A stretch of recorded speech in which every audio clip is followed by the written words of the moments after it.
Vamos a hablar acerca de los soplos cardíacos o murmullos cardíacos. Como sabemos, existen dos tipos de soplos, sistólicos y diastólicos, dependiendo de en qué momento se logran auscultar. Existen cuatro sonidos en el corazón: S1 y S2, y S3 y S4. S1 y S2 van a ser los sonidos normales, mientras que S3 y S4 van a ser patológicos, salvo ciertas excepciones. Entre los sonidos que vamos a ver en este momento va a ser S1 y S2. Una vez pasado S2, se regresa a S1.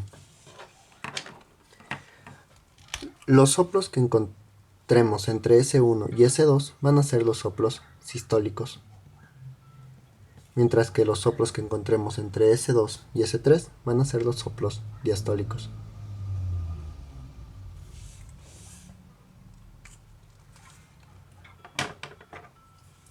Entre los soplos sistólicos vamos a encontrar la estenosis aórtica, la estenosis pulmonar, la regurgitación mitral y la regurgitación tricuspidia. Una patología que viene de la mano con la regurgitación mitral es el prolapso de la válvula mitral.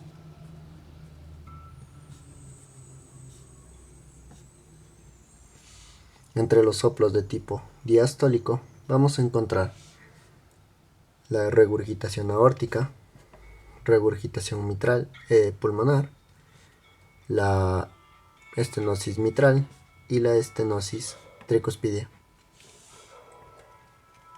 En este momento vamos a dar un mayor énfasis en lo que sería la estenosis aórtica, la regurgitación mitral y el prolapso de la válvula mitral en los sistólicos, y en los diastólicos vamos a dar una mayor énfasis en la regurgitación aórtica y la estenosis mitral.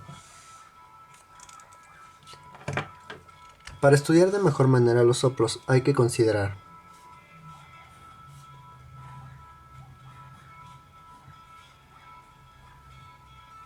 dónde y cómo se auscultan o cómo se escuchan.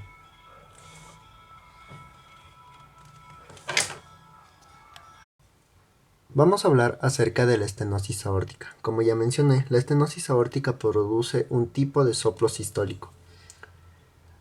Vamos a empezar aquí con un pequeño diagrama del corazón, donde tenemos que esta es la válvula aórtica, esta es la válvula mitral, esta es la aurícula y este es el ventrículo. Una vez que inicia la sístole y que el ventrículo empieza a aumentar la presión dentro de la cavidad para lograr sacar la sangre, no se va a poder abrir porque la válvula mitral no se abre con facilidad. Así que el ventrículo va a tener que aumentar aún más la presión dentro de la cavidad. El sonido de S1 va a ser producido por el cierre de la válvula mitral antes de que inicie esta contracción. Por lo tanto, se produce el sonido de S1, el ventrículo sigue aumentando la fuerza dentro de la cavidad para lograr abrir la válvula aórtica y en un momento logra abrirla, no completamente, pero lo que produce un clic de eyección. Es decir, este soplo no inicia en S1, sino en un pequeño rango de tiempo después. ¿Por qué se produce el soplo aquí? Ya que la válvula aórtica no se puede abrir correctamente, el flujo de sangre va a ser turbulento, lo que va a dar ese soplo. Entonces, el soplo va a iniciar una vez que se dé el clic de eyección que la válvula ha logrado abrirse. El ventrículo va a seguir aumentando su fuerza, lo que va a producir que se aumente el flujo dentro de el flujo que pasa por la aorta. Entonces va a tener una fase creciente y conforme vaya terminando la sístole va a tener una fase decreciente. Es decir, va a tener dos momentos, un creciente o un decreciente. También se lo conoce como soplo en diamante por la forma que da. Ahora, como Existen soplos que van a dar que se van a irradiar a ciertas partes del cuerpo. Este soplo, la estenosis aórtica, se va a irradiar al cuello, ya que la aorta tiene una rama que es la carótida.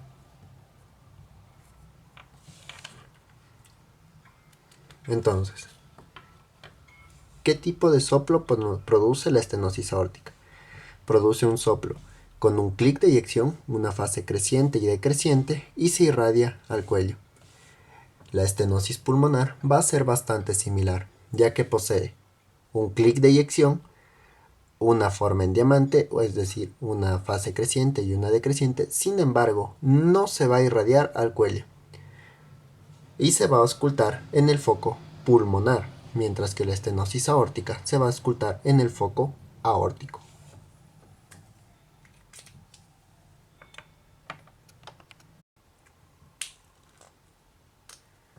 Vamos a avanzar ahora con otro soplo sistólico. El soplo sistólico del que vamos a hablar es la regurgitación mitral. ¿Por qué se produce la regurgitación mitral? Bueno, va a ser por un defecto de cierre de la válvula mitral. En el caso de la estenosis aórtica, iba a ser por una dificultad de apertura. Sin embargo, aquí la válvula mitral no se cierra correctamente. Esto quiere decir que una vez iniciada la diástole, la presión, que va a ser más grande en el ventrículo, va a producir que la sangre fluya hacia la aurícula, produciendo una turbulencia que causa el soplo, ya que la aurícula tiene una presión menor.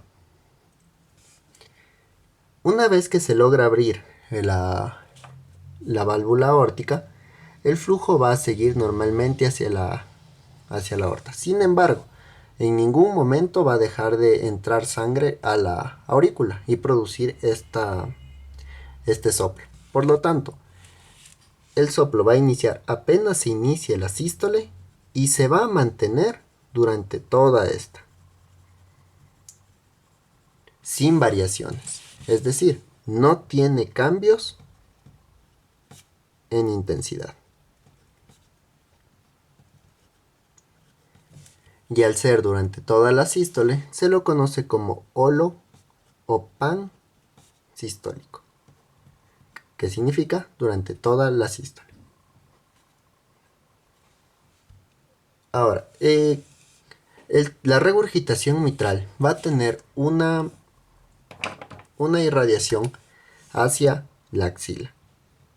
Esto va a ser debido a que este flujo de sangre que va a producir fluctuaciones en la aurícula que produce el soplo va a ser más o menos en este lugar, lo que va a parecer como que si se irradiara la axila.